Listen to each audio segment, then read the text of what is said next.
What's up, everyone? Welcome back to another fantastic episode of the Boss It Podcast. My name is Sophia Noreen, and today we're going to be talking about wantrepreneurs, or somebody who might be presenting as a wantrepreneur. Now, for people who don't know the term wantrepreneur, it's somebody who wants to be an entrepreneur, but hasn't been able to take that first initial step to get them started. They will research the business they want to do. They will talk about it, but they won't move forward with that first initial step. So today we're going to present a few reasons why there may be wantrepreneurs, what's preventing them from moving forward in the line of business that they're interested in. And you might be identifying as somebody in this boat. So of course, it's going to be helpful for you. And even if you started a business, you may be preventing yourself from moving on to the next step in your business trajectory for the same reason. So listen up to what those could be. And then I'm going to give some tangible action steps for you to take to help you move past these obstacles. Okay, let's get into it. All right. One of the first things I have heard from many people, or I know from my own experience, is that it's the fear. It's the fear of something new. It's the uncertainty of success. And this fear that surrounds the potential failure in a business that you want to get started is something that might be preventing yourself from either scaling your business or even starting your business. So fear is one of the number one reasons why people don't get started, right? And of course, if you don't know what you're doing, if you don't understand the entire business from beginning to end, it's natural to be fearful. And it's also natural to be fearful of the uncertainty around the business. Working a 9-to-5 is very secure, right? You don't have much variety other than maybe negotiating new deals if you're in that type of industry, or meeting and greeting with new people. For the most part, people go to their 9-to-5 and they're secure. They get a paycheck, they have benefits, government or private benefits, and they are taken care of in that environment.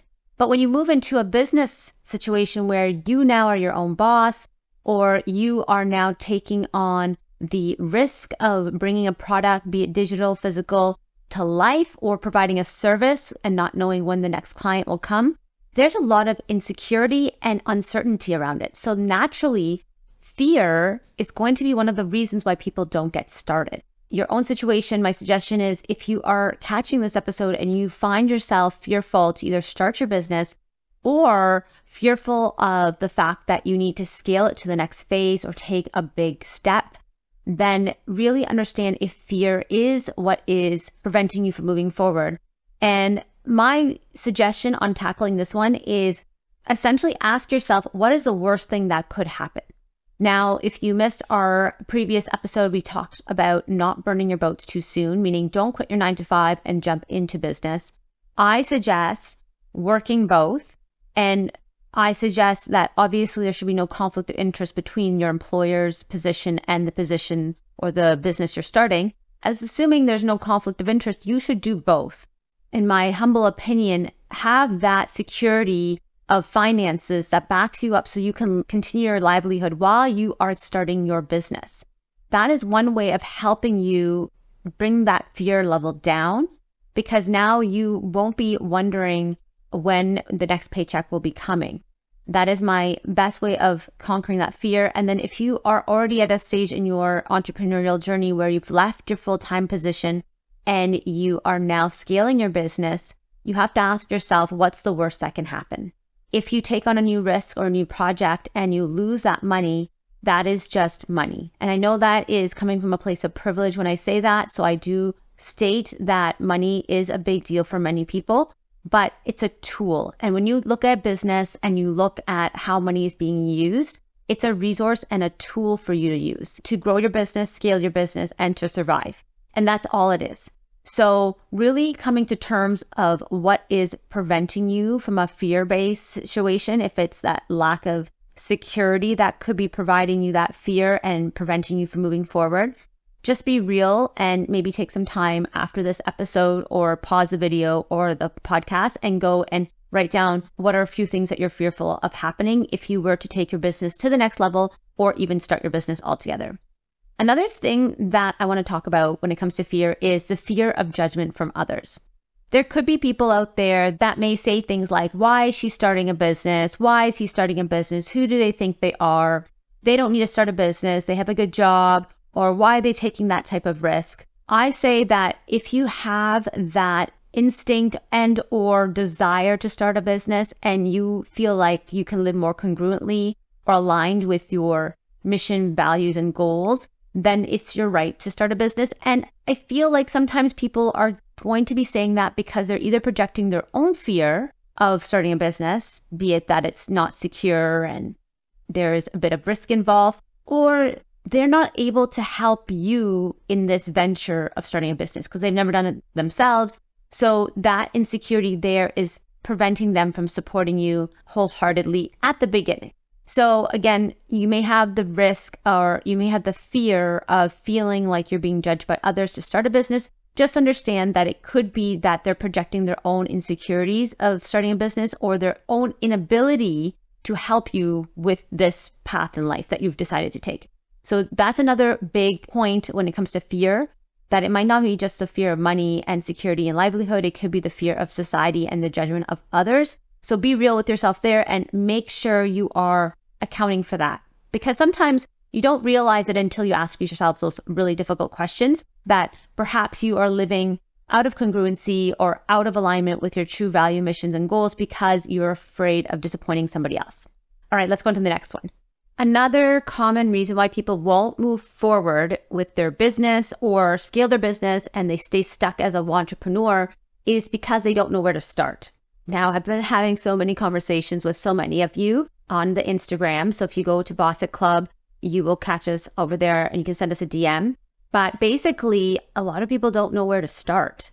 You may have this great vision or a great idea and you actually have no idea how to execute it because you either haven't had somebody in your immediate circle, family, schooling, or any other prior experience in business. And that was where I was as well. I trained as a physical therapist, and I don't have any immediate family members in business. We are all quote unquote health professionals or accounting professionals or lawyers. So very much the white collar positions. And my friends, some of them are entrepreneurs, but nothing in the same line of product-based business. So really I had to learn everything on my own, and I became very resourceful by seeking out podcasts and YouTube videos and then reading manuals for big retailers to know that I'm actually following their rules and regulations. And how do I learn that? How do I do that? How do I learn supply chain? So one of the reasons why you might be stuck or feeling like I can't move forward is because you don't know what to do.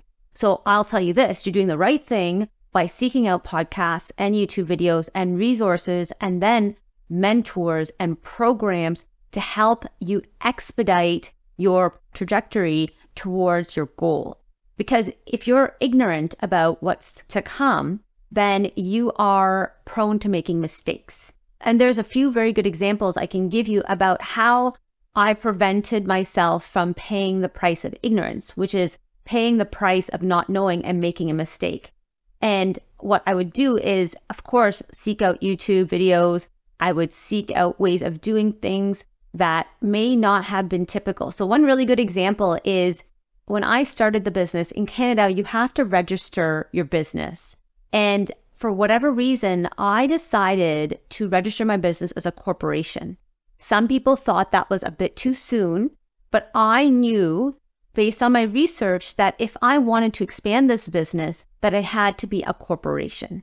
I had many people actually advise me that's not the right thing to do. Now you need a professional to file your taxes. You can't file them yourself. So even from the beginning, understanding certain things when it comes to business development and understanding supply chain, it will help you, and especially in my industry, where it is a product-based business, I had to know those tangible things.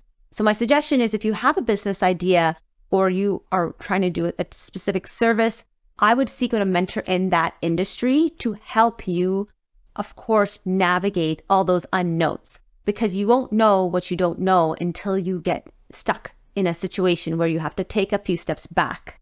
We did talk about that as well in 2 episodes ago, where we said that sometimes it's better to take 2 steps forward and 1 step back. And the only reason I say that is because you can continuously manage where you're going and ensure that you're aligned with the path that you're following. And there's a few other reasons. So catch that episode. I'll link it here, either in the show notes or somewhere on the screen if you're watching the YouTube video. So the point is, pay down the ignorance. Ensure that you find the right resources, ensure you find the right people, the right circle to help you, and don't go at it alone. The more you ask, the more you'll know, and the more confident you'll feel to take that big step to either starting your business or scaling your business. Another common reason I hear people say they're not able to start their business or scale their business is because of lack of capital or lack of funding. Now, this is a tricky one because yes, it costs money to be able to start anything, be it a few $100s to a few $100,000 to millions of dollars. And I'm not going to deny this, but there are ways to either secure funding through government grants. So you need to go check those out wherever you live to see if you can get grants. There are ways of securing bank loans if you are okay with paying a certain percentage of interest. And there are ways of funding by getting funding from family and friends or your own capital. And I say start small. You don't need to develop a whole big enterprise at once. Yes, you have these big audacious goals, or perhaps you don't. But the point is, I don't believe that money or capital should be the reason why you don't start. I went to do a talk at a class, and one of the students did ask me, how do you manage money? What happens if you don't have money? Can you still start a business? I said yes, because like I said before, I don't believe in leaving your 9-to-5 position. I do believe you do both for a while. And I believe that you can take a little bit of your own money, your own capital, because I do say try your business along with your own money first. Don't borrow money from others to experiment, because you should be confident enough to use your own money to start. That's a personal value of mine. I would not invest in anyone's business unless I knew they had their own skin in the game when it came to capital. So basically, you can take a little bit of money and you can test out your product or your service and then take a few steps forward that way before going and requesting funds from other means. It is difficult at the beginning when you don't have funding, but it can be difficult later when you do have funding anyways. So you're better off now trying to manage the money you have and be really, really scrappy when it comes to getting things done. For example, I have not yet been to a trade show with our product-based business, but yet we are sitting in many big retailers' shelves. That was because a little bit of luck, but a lot of resourcefulness. When I first started also Sophia, I went to the Indigo, which is a popular bookstore in Canada, and I literally talked to the store manager and they took our products and put it on the shelf. I could have gone and spent $10,000 at a trade show and put my stuff on the shelf there and hoped that the Indigo buyer would have walked by, but instead I decided to not do that because I, A, didn't have the funding for it, and B, why not just go directly to the store and ask them if they're willing to check out the product and test it? And it worked. So sometimes you need to look at other ways of doing things before going for the most expensive route or the most commonly used route, because sometimes you'd be surprised how effective other means could be. Okay, there's a few other tips I have, which I'm going to tell you now.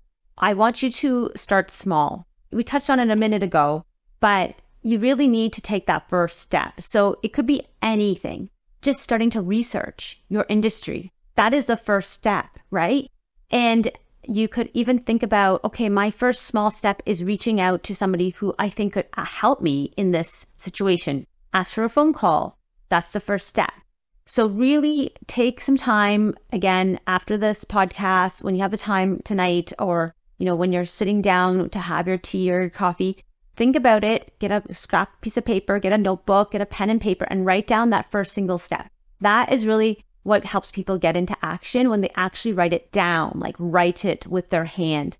And then they go and they actually account for it in their agenda or their timetable, saying, I'm going to do this particular activity at this time. It really helps you keep accountable to that promise and goal that you've kept for yourself. And the next thing I'm going to say is it's really hard to do these things alone. So if you're able to secure a network of individuals who align with your vision, mission, and goals, and they are entrepreneurs, they're wantrepreneurs, going to become entrepreneurs just like yourself, I would find a group of people like that because it does help. And if it's from the same industry, it's even more helpful. So if you're into real estate or real estate investing, or if you're an accounting professional who's starting their own firm, doesn't really matter. If you can find that group of individuals, even photographers, I know many photographers meet and greet and work together in online communities.